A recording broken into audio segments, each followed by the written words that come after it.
Hello movie lovers, it's Spoiler Squad. Subscribe to our channel to dive into the world of movies together. The initial scene of the film portrays a frenzied man inside a disheveled house. He is watering a tree in his backyard that is almost lifeless, except for a solitary branch with a few green leaves clinging on. The camera moves in close to his face, and we see that his mouth has been taped. He is unable to utter a single word, otherwise, he will perish. But how did he come to be in this predicament? The scene then shifts back a few weeks earlier. Jack McCall is a literary agent who excels in business and is an even more adept conversationalist. He disregards his family for work and often misses spending time with his wife Caroline and their one-year-old son. One day, Jack learns that a renowned spiritual leader, Dr. Sinja, is in town, and a book authored by him would be a sensation and generate a lot of revenue. Jack presents the concept to his team, who are doubtful, but Jack persuades them with his convincing abilities. The following day, Jack schedules a meditation session with Dr. Sinja, hoping to meet him. During this session, Jack pretends to be overwhelmed and is taken aside by Dr. Sinja. As they chat, Jack cleverly tells him that he wishes to spread the doctor's work to the world in the form of a book. Dr. Sinja realizes Jack's intentions and walks into his backyard,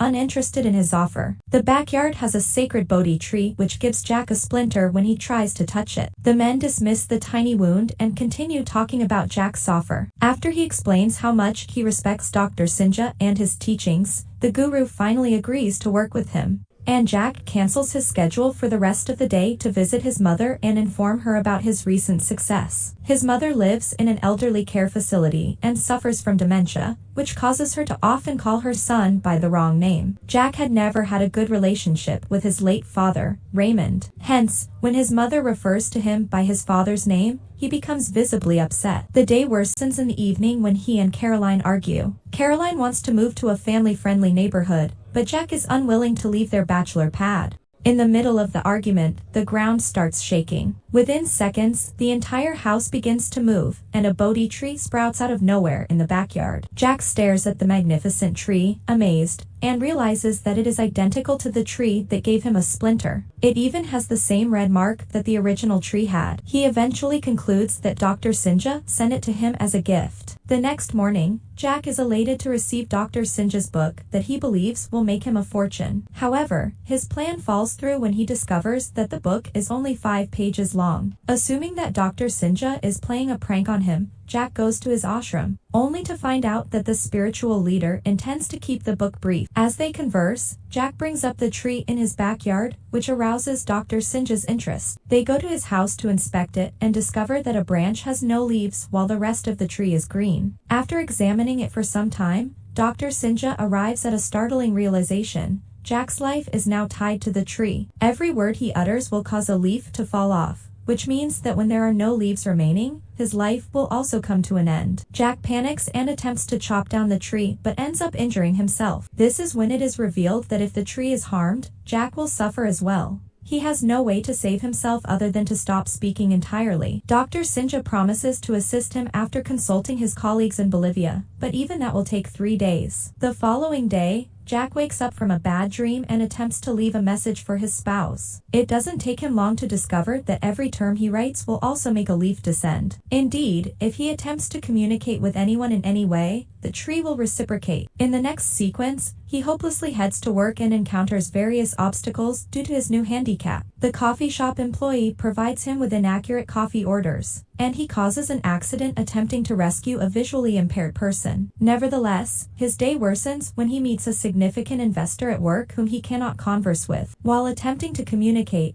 2 squirrels begin to climb up the tree at home, causing Jack to feel ticklish and laugh, making a mockery of himself. Later that day, he takes his aide Aaron to a meeting, hoping that he can converse with the investors. In the midst of it, Jack sweats excessively due to the tree being irrigated at home. The investors attempt to disregard the obvious issue, but the meeting concludes in disaster due to Aaron's poor communication abilities. After a long day, when Jack finally arrives home, Caroline attempts to discuss their relationship with him. She perceives his silence as anger, causing a larger argument and leaving with the infant. Within a single day of bearing the curse, Jack has lost his most valuable investors, and his family is hanging by a thread. The reality of it all hits him like a tempest, making him feel helpless. He attempts to contact Dr. Sinja in Bolivia for an update but wastes several leaves and doesn't receive a response. The subsequent day, Caroline makes a final effort to save their marriage by summoning Jack to a hotel room for an intimate night. He sees her waiting for him in lingerie and enters the room with excitement. But things quickly deteriorate when Caroline asks if he loves her. All Jack can say is a yes, which prompts Caroline to abandon him permanently. Right after, Jack must attend another meeting with the investors who he disappointed the day before. This is his last opportunity to impress them and apologize for the previous failed meeting. Despite his nerves, Jack does his best to blend in, but luck just isn't on his side. At home, the gardener sprays pesticides on the Bodhi tree, causing Jack to cough uncontrollably. Nonetheless, his boss tries to keep the meeting going before Jack gets high on the chemical and stuffs her nose with a stick. This is the final straw for the investors who no longer wish to be associated with someone so immature. After the meeting, Jack's boss fires him, ensuring that he is blacklisted from the industry. At the end of the day, he frustratingly returns home and summons his assistant Aaron. Using a photograph, he attempts to explain the situation to a confused Aaron, who eventually comprehends after several hours. When he refuses to believe the curse exists, Jack has to use more words to prove himself. After that, he places Aaron in charge of observing the tree and wanders around the city performing random acts of kindness. He feeds the poor, contributes to a church, and assists a cat stuck in a tree, all while on the phone with Aaron. But nothing breaks the curse. Eventually, Aaron has to return to the office, leaving Jack alone once again. He sits helplessly in front of the tree and meditates. When at ease, Jack daydreams about his childhood. He recollects how he had a contented family until his father departed from his mother and abandoned him. Even after many years, he hasn't been able to pardon his father for his actions, and it has always troubled him. Suddenly, Jack awakens from the tranquil state and discovers that Dr. Sinja has returned to the town. With hopeful eyes, he hurries to meet the mentor, only to learn that nothing can be done about the situation. Dr. Sinja has asked every enlightened teacher he knows, but no one has the solution. At this point, all he can say is that Jack must reconcile with something within himself to break the curse. Losing all his will to live, Jack returns home and turns to drinking. Aaron comes to his aid and tries to assist him, but Jack has decided to end his life by singing a song. The tree loses most of its foliage before Aaron knocks Jack out and tapes his mouth shut. As the camera pans towards the tree, we see that only one branch of leaves remains. The following morning, Jack wakes up knowing that it is his last day on Earth. He listens to his heart and knows precisely what he wants to do with the last few words he has left to speak. First, he goes to Caroline and confesses his love for her. He then helps a struggling writer, who he has been disregarding for months, by purchasing his work for $10,000. Next, he takes a walk on the beach and observes people living their lives. An elderly couple discussing their love life reminds him of his childhood. Finally, when it begins to get dark, he goes to his mother. She mistakes him for his father again, but this time, Jack goes along with it. He listens as she joyfully reveals how successful her son is and how proud she is of him. However, there is one thing she doesn't like about Jack. He harbors too much animosity in his heart and refuses to let it go. She knows that he is suffering because of the grudge he holds against his father and believes it is time for him to release it. Although Jack cannot speak, he is left speechless. He finally comprehends that no matter the level of success he attains, he will never be happy until he pardons his father. Determined to do the right thing, Jack tells his mother that he loves her, leaving only the final 3 leaves on the tree. In the subsequent scene, Jack goes to his father's grave and in a moment of realization,